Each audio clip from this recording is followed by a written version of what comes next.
السلام علیکم ورحمۃ اللہ وبرکاتہ۔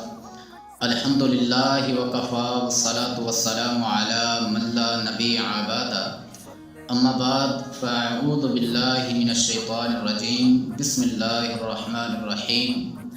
وقال النبی صلی اللہ علیہ وسلم من قام رمضان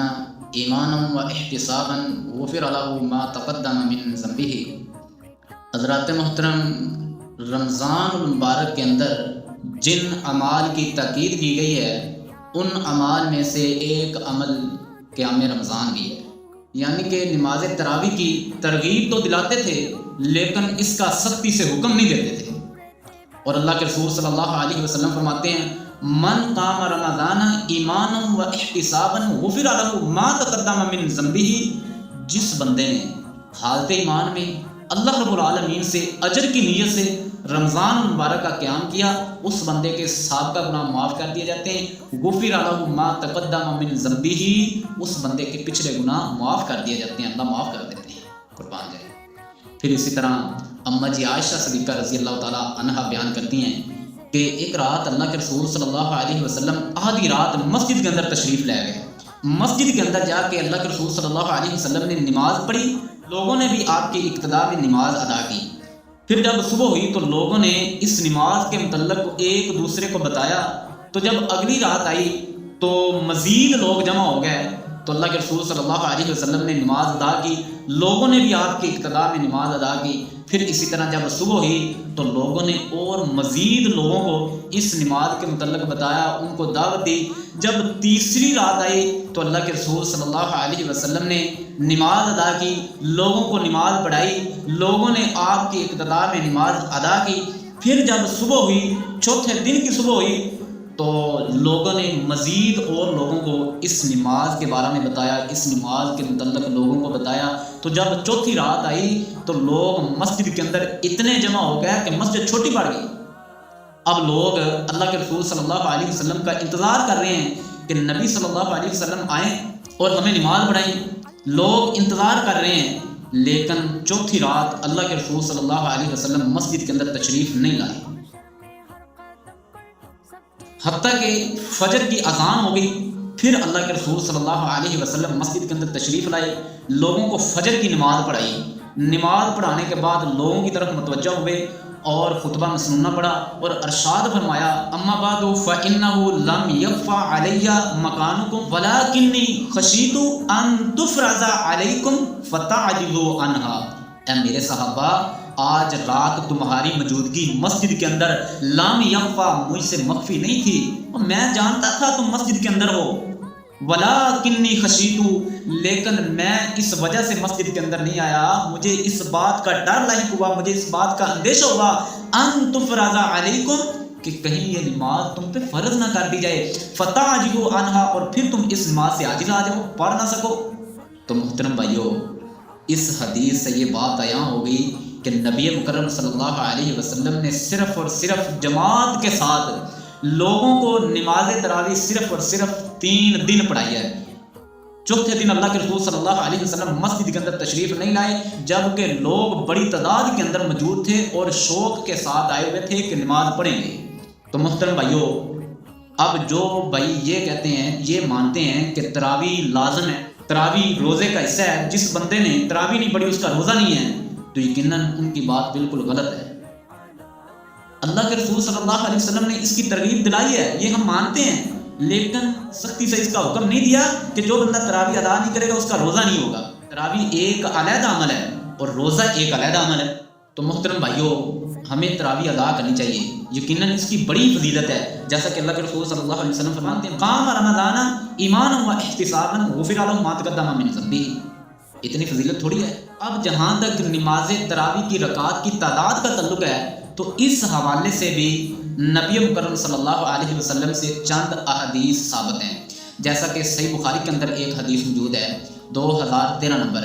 جیسا کہ حضرت ابو سلمہ بن عبد الرحمن رضی اللہ تعالیٰ عنہ نے ایک دفعہ اما جی عائشہ صدیقہ رضی اللہ تعالیٰ عنہا سے یہ سوال کیا، یہ پوچھا اے اما جی عائشہ، اللہ کے رسول صلی اللہ علیہ وسلم کی نماز رمضان کے اندر کیسی تھی، کتنی تھی؟ تو اما جی عائشہ صدیقہ رضی اللہ تعالیٰ عنہا بیان کرتی ہیں، جواب دیتی ہیں، بتاتی ہیں ما کان رسول اللہ صلی اللہ علیہ وسلم یزید فی رمضان ولا فی غیرہ علی 11 رکعۃ، کہ اللہ کے رسول صلی اللہ علیہ وسلم کی نماز رمضان کے اندر ولا فی غیرہ اور دیگر مہینوں کے اندر غیر رمضان کے اندر علی 11 رکعۃ 11 رکعت ہوا کرتی تھی، یعنی کہ رمضان کے اندر بھی اور دیگر مہینے کے اندر بھی اللہ کے رسول صلی اللہ علیہ وسلم 11 رکعت پڑھا کرتے تھے، نماز تراویح، نماز تہجد۔ پھر اسی طرح حضرت جابر بن عبداللہ رضی اللہ تعالیٰ عنہ بیان کرتے ہیں کہ اللہ کے رسول صلی اللہ علیہ وسلم نے ہمیں رمضان المبارک کے اندر 8 رکعت پڑھائیں اور نماز تراویح پڑھائی، پھر اگلے دن ہم اللہ کے رسول صلی اللہ علیہ وسلم کا انتظار کرتے رہے ہیں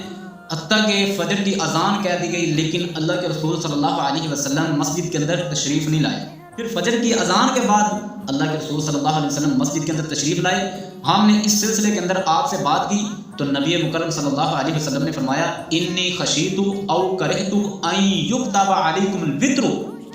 اے میرے صحابہ میں اس بات سے ڈر گیا تھا، مجھے اس بات کا اندیشہ ہوا، او کرہت یا پھر میں نے اس بات کو ناپسند کیا، ان یکتب علیکم الوتر کہ تم پر وتر فرض کر دیا جائے۔ محترم بھائیو، اب اگرچہ یہ ضعیف حدیث ہے لیکن اس کے اندر جو بات بیان ہوئی ہے یہ بات بالکل ٹھیک ہے، جیسا کہ اس کی تصدیق اماں جی عائشہ صدیقہ رضی اللہ تعالیٰ عنہا کی حدیث سے ہو جاتی ہے، جیسا کہ اماں جی عائشہ صدیقہ رضی اللہ تعالیٰ عنہا فرماتی ہیں کہ آدھی رات اللہ کے رسول صلی اللہ علیہ وسلم مسجد کے اندر تشریف لے گئے، نماز ادا کی، لوگوں نے بھی آپ کی اقتداء میں نماز ادا کی، 3 دن نبی مکرم صلی اللہ علیہ وسلم نے نماز پڑھائی، چوتھے دن لوگ اتنے زیادہ جمع ہو گئے کہ مسجد چھوٹی پڑ گئی، لیکن نبی مکرم صلی اللہ علیہ وسلم چوتھے دن مسجد کے اندر تشریف نہیں لائے۔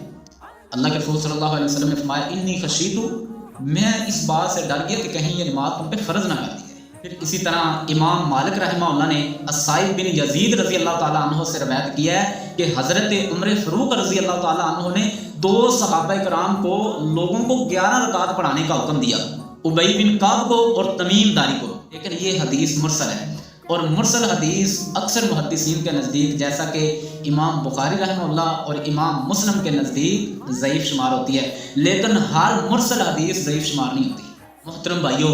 یہ بات بالکل ٹھیک ہے کہ حضرت عمر فاروق رضی اللہ تعالیٰ عنہ سے بعض آثار ملتے ہیں کہ ان کے زمانے کے اندر لوگ 20 رکعت تراویح ادا کرتے تھے، لیکن یہ آثار بھی ملتے ہیں کہ انہی کے زمانے کے اندر 11 رکعت بھی لوگ پڑھا کرتے تھے، لیکن اللہ کے رسول صلی اللہ علیہ وسلم کی کوئی صحیح اور مرفوع حدیث یہ ثابت نہیں کرتی کہ نبی مکرم صلی اللہ علیہ وسلم نے صحابہ کو 20 رکعت بطور تراویح پڑھائی ہو یا پھر اس کا حکم دیا ہو۔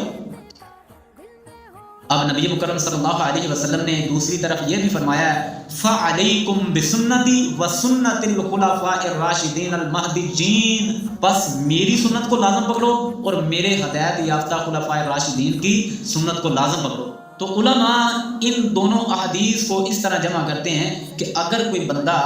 20 پڑھنا چاہے تو وہ 20 پڑھ سکتا ہے، کیونکہ حضرت عمر فاروق رضی اللہ تعالیٰ عنہ کے دور کے اندر لوگ 20 تراویح پڑھا کرتے تھے